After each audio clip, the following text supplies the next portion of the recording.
The king hated his people. Not because he was born into royalty, but because he was born into pain. Through war, politics, and unexpected alliances, the boy who once begged for food was placed on the throne. The crown became his anchor. The throne became his shield. And his pain became his law. When he became king, he made a vow. He would not kill his people. That would be too quick. Instead, he would make them feel what he felt. He increased their taxes until farmers could barely keep seed for the next season. He seized their crops for the palace. He forced long labor on old men and widows. He closed his ears to every cry. The kingdom did not bleed loudly. It bled slowly. Years passed like this. Until one woman stood where no one else dared. She was not rich. She was not powerful. She was not even invited. But she stepped into the royal square and called the king by his title, and by his conscience. "My lord," she said, her voice shaking but steady, "why do you hate your own people?" The guards dragged her forward before anyone could stop them. The king's eyes were cold. "Put her in the royal cage." The royal cage was not a place of comfort. It was a narrow prison within the palace grounds, built for public shame. Prisoners there were not hidden. They were displayed. And so she suffered. Days became weeks. Weeks became months. One night, unable to sleep, the king walked through the silent courtyard. That was when he heard singing. Not loud. Not proud. Soft. Broken. Gentle. A song of prayer. A song of forgiveness.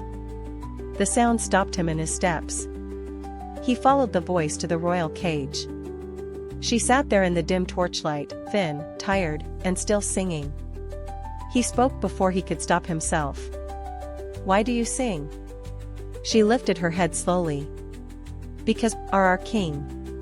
"No," he said quietly. "I am what this kingdom made."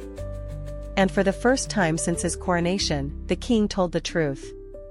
Long before the crown ever touched his head, he and his family were ordinary people in the land. Farmers. Traders. Neighbors. Friends. Or so they thought.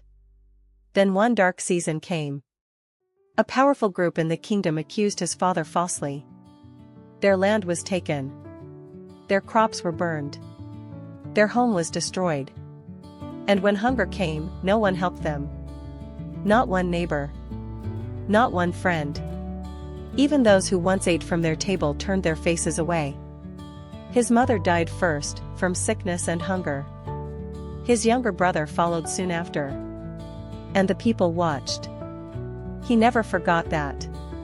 In the depths of his suffering, when his heart was already breaking, he cried out to God and to the divine family above the heavens.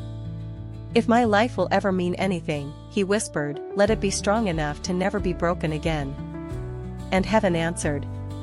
A strange turn of fate lifted him from dust to destiny. He told her about the farm that was taken. The neighbors who turned their backs. The nights his mother cried in silence so the children would not hear. The day his brother stopped breathing. The way the village closed its doors while his family disappeared. His voice did not shake. But his hands did. When he finished, the courtyard was silent. The woman bowed her head. "I am sorry for what your people did to you," she said softly. "But my lord, I am not the one who hurt you." He looked at her sharply. "My father did not take your land. My mother did not burn your home. My children were not even born when your family suffered." Her eyes met his. "You are punishing us for the sins of the dead." The words cut deep. "My lord," she continued gently, "some of the people you starved today prayed for you when you were not king. Some of them would have helped you, if they had known where you were." He turned away. She spoke again, quieter. "If your pain made you strong, why must it now make others weak?" The king's chest tightened. For the first time in many years, the weight on his heart was heavier than the crown on his head. "What do you want from me?" he asked. Her answer was simple. Change. He laughed bitterly. You think forgiveness can rebuild graves? No, she said. But hatred builds new ones. That night, the king did not sleep. By morning, he opened the royal cage himself. He ordered her release. Then, slowly, painfully, he began to undo what he had built with anger. The taxes were reduced. The seized lands were returned. The labor camps were closed. Food was sent back into villages that had forgotten the taste of fullness. The people did not trust him at first. And he did not ask them to. He only worked. Day after day. Month after month. The kingdom began to breathe again.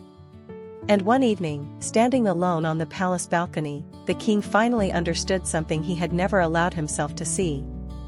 He had become powerful not so he could make others suffer, but so that suffering could end with him.